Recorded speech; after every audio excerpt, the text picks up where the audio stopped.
sur lequel il faut vraiment se concentrer, c'est il n'y a qu'un seul créateur. Je dois l'adorer, je dois l'implorer le secours, je dois n'adorer que lui. Et pour le reste, si je fais ça correctement, je dois accepter tout ce qui peut m'arriver dans ma vie. Parce que nous sommes sur la terre des illusions, dans la terre de l'instabilité, dans la terre de la course aux richesses, et que le monde, comme Allah nous le dit dans la sourate Al-Asr, est certes en perdition. Sauf pour ceux qui se rappellent le bien et la vérité les uns aux autres et qui patientent.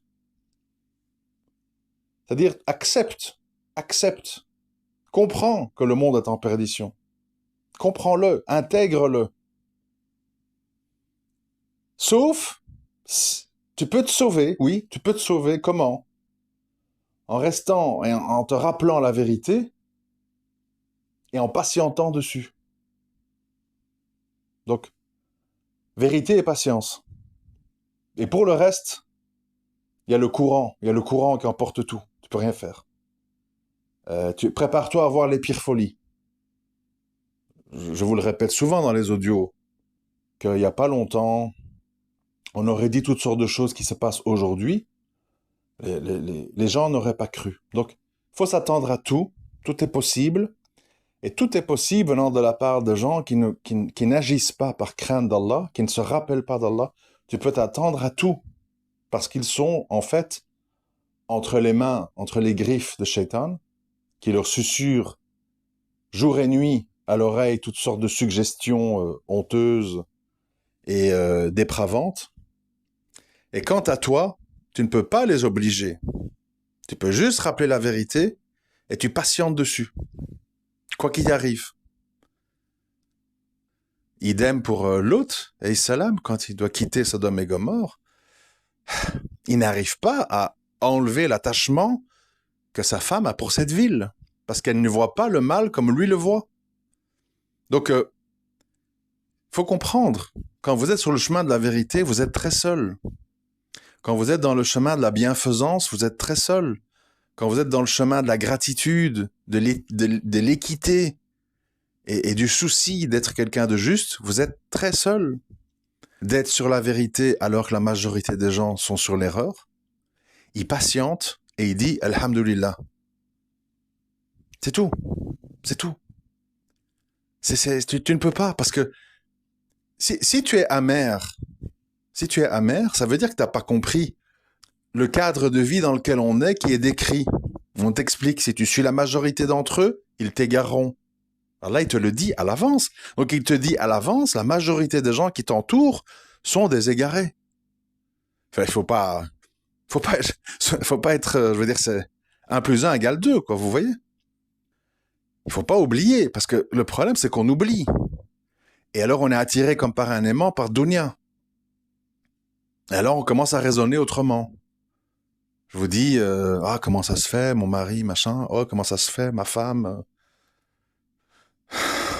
qu'est-ce qui se passe, elle m'aime plus, il m'aime plus. Ben oui, c'est un humain. C'est un humain faible. Alors, bats-toi, fais de ton mieux, essaye de résoudre les problèmes, mais à un moment donné, accepte le décret divin. Accepte le décret divin. Et vous savez, l'humain s'est toujours cru invulnérable.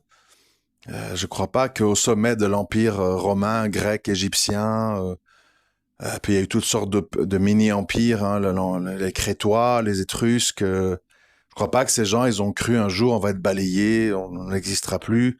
Il va rester nos vieux temples, des poteries et des ossements. Et les gens, ils pensent pas. Ils croient que voilà, ils contrôlent tout, ils ont les armes, ils ont l'argent, ils ont le truc, ils ont la puissance. Et puis boum, ça s'arrête.